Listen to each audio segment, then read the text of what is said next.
I do not remember exactly where I first heard it, but I know that I already knew it well by the time I saw it in the movie Little Buddha, where it also appeared.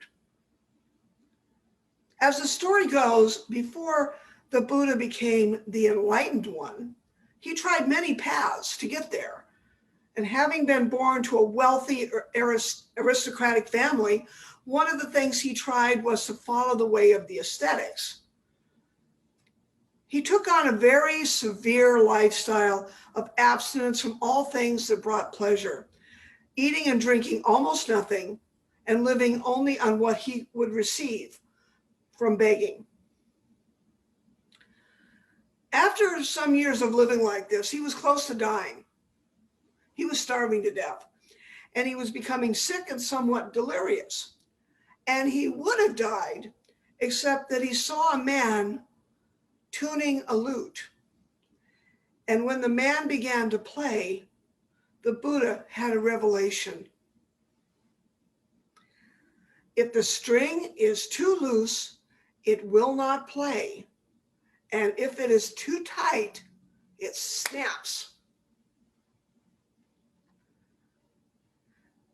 Buddhism is based upon the middle way of not too little and not too much.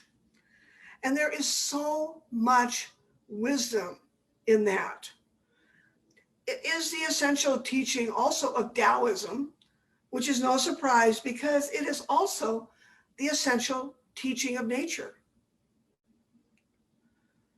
Now, we all know if we find ourselves with too little to do, too little to engage us, we can become bored and self-absorbed.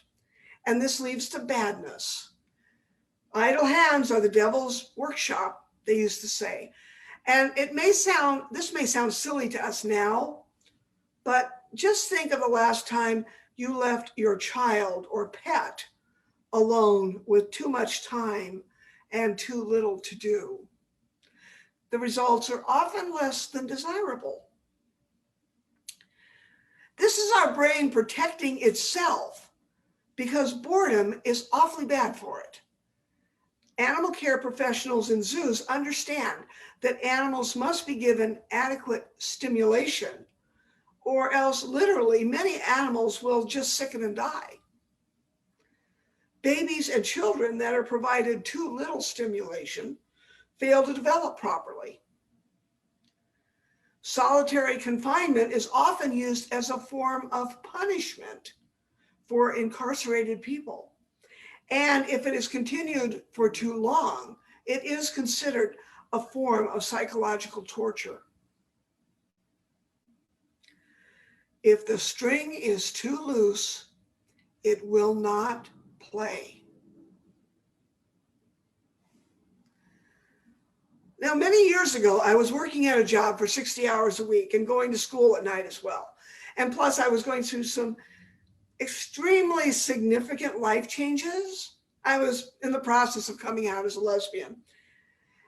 I decided to play my guitar to relax. So I got out my guitar and I started to tune it, using a pitch pipe for each string. However, I was way too tired and way too stressed, and because I was not paying attention, I tried to tune one of the strings to the wrong pipe. All at once, the string snapped and then whipped around and hit me in the cheek, drawing blood. It could have been much worse. It could have hit me in the eye. So the lesson I took away from that was my string, my personal string, was too tight. I was trying to do way too much while I was trying to process this really heavy emotional stuff. And if my string should snap, it could be very damaging to me. But the other part of that lesson came about after some time of reflection. You see, there are 6 strings on a guitar, and they're all different. They all play different notes.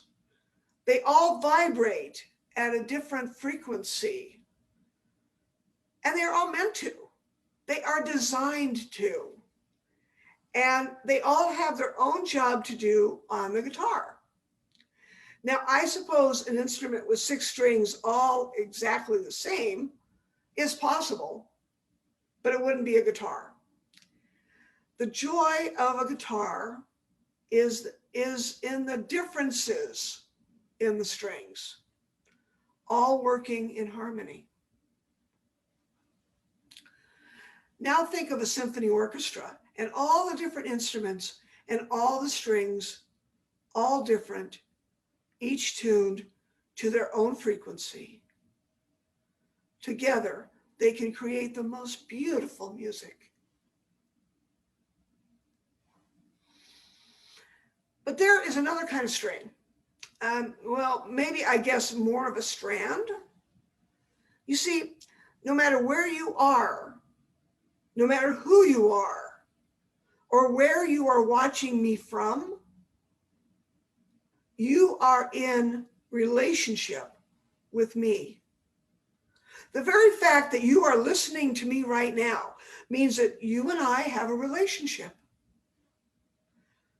And we can think of that relationship as a kind of invisible strand stretching between us, like the string of a lute or a guitar. If it is too loose, it will not play.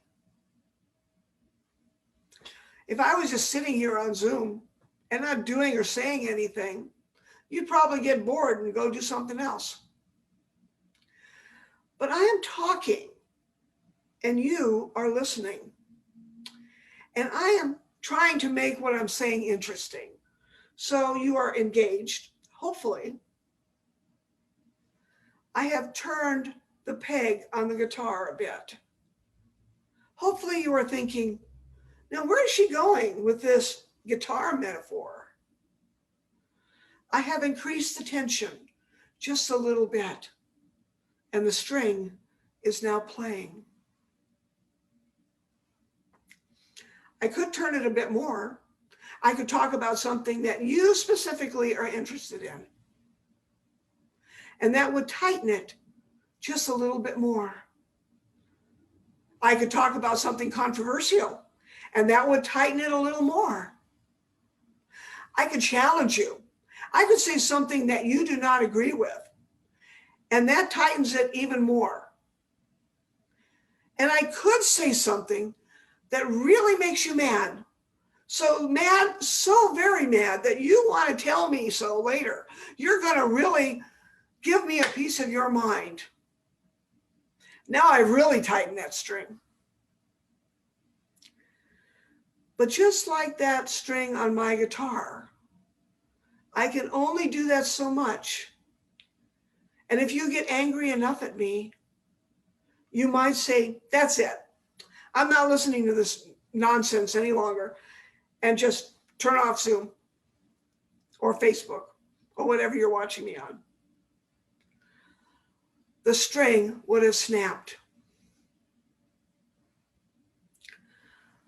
I don't want to do that. I want to keep you engaged.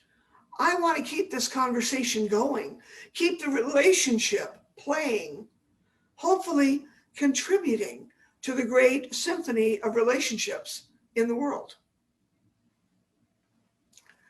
So now let's take it a step further. Let's now think about a spider's web. Think of yourself as the hub of a spider's web, and each relationship you have is a strand leading out from you to that other person which you have a relationship with. One of those strands is me, because we do, in fact, have a relationship. But you have all these other relationships as well, with your family, your friends, your coworkers, the congregants at church. You also have relationships with people you may never have met and maybe never will meet. She probably doesn't know it, but Rachel Maddow and I have a relationship.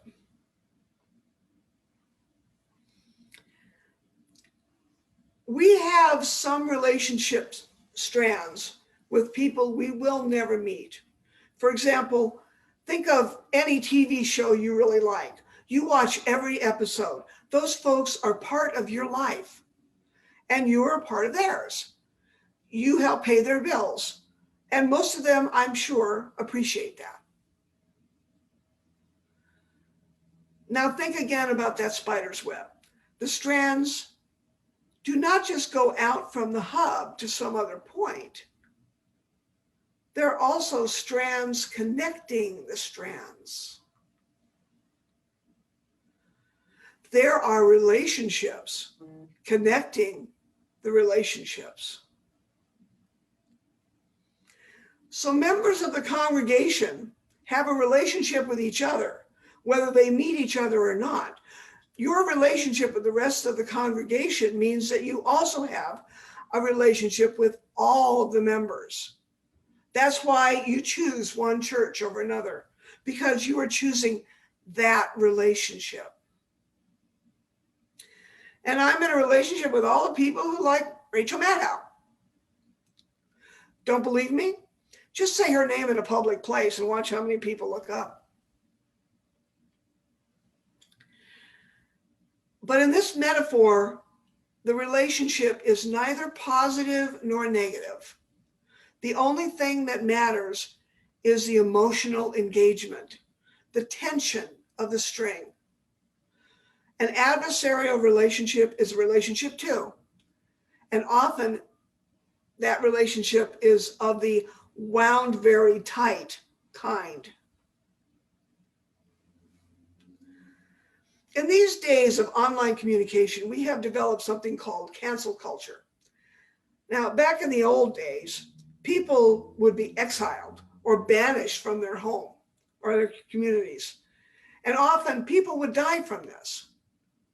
But in these days of social media, what we do instead is just delete and block them. The string is officially too tight. It has snapped. Easy, right? Somebody says something you don't like, something that offends you, just delete and block. Snap. You never have to deal with them again. Except this is just an illusion. Remember those strands between strands?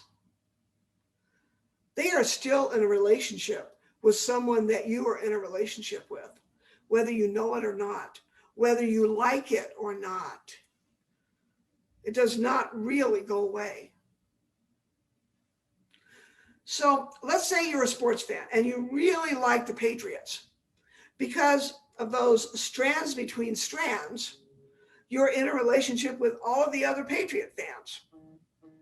You may not realize it, but you are. That's what makes the Super Bowl so much fun. However, if the Patriots are playing the Rams, you're now in a relationship with the Rams as well. And remember, the relationship is neither positive nor negative. And the relationship to the Rams, the string connecting you may be wound very, very tight because it's adversarial. That's why people enjoy sports. Wow, your web of relationship is getting big, isn't it? Now, think about this. This is when it gets really interesting. If you are an American, or even just living in the US, whether you're a citizen or not, you are in a relationship with every single other person living in the US. Yes, that's a scary thought, isn't it? The reason that is that those strands between strands, the reason we are in a relationship, the reason is we are all in a relationship with our elected officials and our government. Yes, our mayor, our governor, our senators, our Congress people, the vice president, and the president. So to those folks who say, well, I'm just not a political person, or I don't do politics. Yes, you do. You have a relationship with those people because what they do affects you and what you do affects them. You are a part of this great, vast relationship web. And it doesn't matter whether you are a Democrat, Republican, Independent, or Green. It doesn't matter if you are for or against them. You are in a relationship. And if that relationship snaps, it does not really go away because you are still in relationship with other people who are in relationship. You cannot just delete and block. It doesn't really work that way. So last Wednesday, we saw something awful occur. We saw an angry armed mob storm the Capitol building while people inside were in the process of certifying the 2020 election. The goal was to stop the certification. They failed. But at least 5 people died in the process. Were you surprised? I was not. Do you know why? Because I do not delete and block. I have maintained my relationships with people who I profoundly disagree with. And no, I have not been unfaithful to my beliefs or opinions regarding race, gender, or marriage equality. I just have not deleted and blocked. And I don't very often engage in arguments over these things on the internet either. I just live my best life and share that life with others. And yeah, they see me marrying my partner of 27 years, the love of my life, and they see she's a woman. And they see that I'm happy as all get out because I really do not care if they do think that it's gross or an abomination. I just really do not let that bother me. And I do not delete and block. And I do not avoid the news. However, if the string is too tight, it will snap. So sometimes I do have to take a little break, go do something else, play some relaxing music or some World of Warcraft. But I do not sever, nor do I try to sever the relationship. Because for one thing, I know it doesn't work. We will still be in relationship no matter which buttons I click on my keyboard. But more importantly, I've been watching them talk about planning something big. I didn't know any details, but I wasn't surprised at all when the rioters showed up and started busting in. I was surprised that they were able to get in. That did surprise me. I couldn't figure out why everyone didn't know that this was a possibility. I still don't. Maybe just no one could believe it, or maybe no one was paying attention, or maybe anyone who didn't agree with them just deleted and blocked them. They already spend a lot of time on Parler and MeWe, and I'm sure a lot of stuff goes on there that I never see. But still, what I did see, I was not surprised. So here's my question. What if we keep doing that? If the various strings keep getting tighter and tighter and tighter until they all just snap? What if a third of our country says, we just can't live in your world any longer, and we delete you, we block you, and we say the same thing? Does that mean the string has snapped? Yes, it does. When the string is too tight, it snaps. And once the string is snapped, it is extremely hard to put it back together. But once that happens, it will not be a case of we will never, ever have to deal with each other again. It will just mean that our individual relationships are broken. We will still be in relationship, a very, very adversarial one that is awfully hard to repair. Our relationship to one another will only be in relation to their relation to one another. And we will lose all hope of seeing each other as people, and will only be able to relate to one another based on our ideologies. The people behind this need to be held responsible, and this must stop. We cannot have our most sacred institutions violated in this way. We are at a very dangerous junction in this country. Almost all of our strings are very, very tight indeed. And if we don't stop cranking those pegs on our guitars, if we don't find a way to loosen up those strings just a little bit, well, a string that is too loose will not play, but a string that is snapped may never play again.